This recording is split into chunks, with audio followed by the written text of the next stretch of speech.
Yakkamaa beeki. Akan. Minilik siif yakkamaa moo yakkamaa? Oh my God. Oh my God. Ani inni reeffaa miidhammaa ekeraadhanni. Jechuun seenaa rirmi nyaatu siin jedheera. Seenaan immoo dhugaa. Kan sobaa jedhu kan dhugaa jechuun akkamitti namni kana na godheeredhe sobaan si himata. Nama lubbuudhaan hin jirre. Okay. Annolee irratti kana godheera, calanqoo irratti kana godheera gaafa jedhamu. Aboo bara sana inni barkanaan mallatteessa jedhan. Warri harkaan mallatteessu warri maastarsaa fi digirii fi PhD qabu bara mallee ulfajjeesaa jira beektami. Inni bar sanatti doofummaa sanaan harma yoo mure, harka yoo mure. Maalin tiniga doofaa waan ta'eef miti qotee bulaarraa kan farda hatu, kan farda saamu. Walumaa galatti yakkamaa hamaa. Yakkamaa beetaman. Namummaan Dr. Abiyyi isa biteera naan jedhe inni faddaala ture jidduutti dallaala ture. Parsantii meeqa argate gaafa na gurguru. Anummata kiyyaaf qaalii beekta akkas jedhee nama.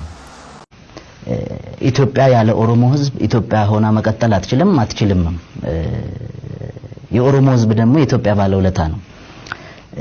እንደ ውለታው ግን ከድሮ እስከ ዘንድሮ እየተከፈለው ያለው ምላሽ ይሄን እንድላስገድዶኛል እኔ ትውልድ ላይ ማለት ነው። ዶክተር አብይ ወራነሳ አጀጄ አከጃዋር አጄሱ ዮካን ቀብሳ ኦሮሞ ሀዩ ተኮ አካጄሱ ነፍጠኛን halkani guyyarratti hojjechaa jirti. Awwakush naakush jetti jarri. Naftanyan diina Oromooti. Kaleessas diina Oromooti. Hardhallee diina Oromooti. Gara fuulduraattis diina Oromooti. Akka wallaalummaa yaada Hacaaluu Hundeessaatti. Waan an gammachuu qabu sitti fakkaata. Waan amma ta'aa jiru kana. Oromoon du'aa jira. Fardi siidaa hatan.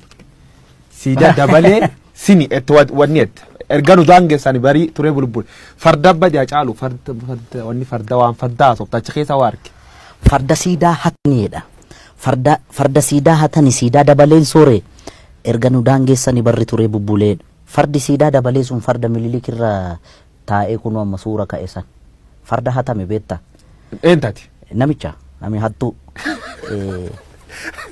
humnaan qotee bulaarraa fudhate beetta Naachiko yommuu lafa ga'u waan narrafuun se'a.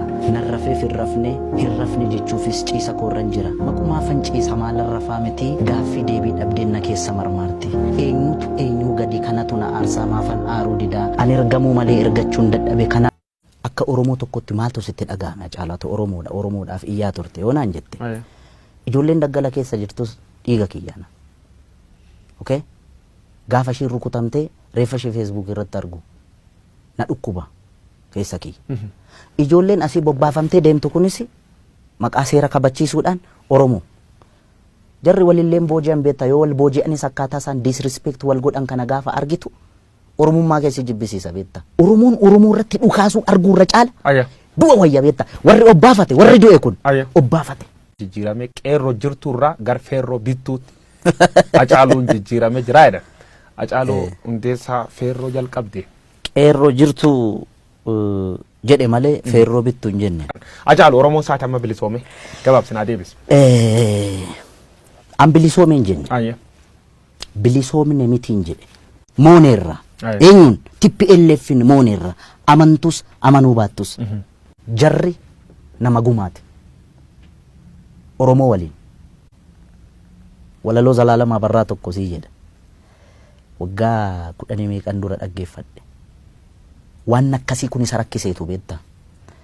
Akkamittiin caalee akkamittiin gurbaana dhaga'uu diddaa'edhe. Caalii sanyii dhiiraa caalii sanyii guddaa kan dur lammiin kee ajjeesee dibatee tufeen arraabne gafarsaan gaditti saawwaatti lakkaa'e yeroo yoo argatu raadiyoon sii waadee qawween sii akaa'e ammam lammii keetiin walii galtee diddee mana gumaalitti almahaa jedheetu afaan kottaafu kan shan ta'ee dhufu.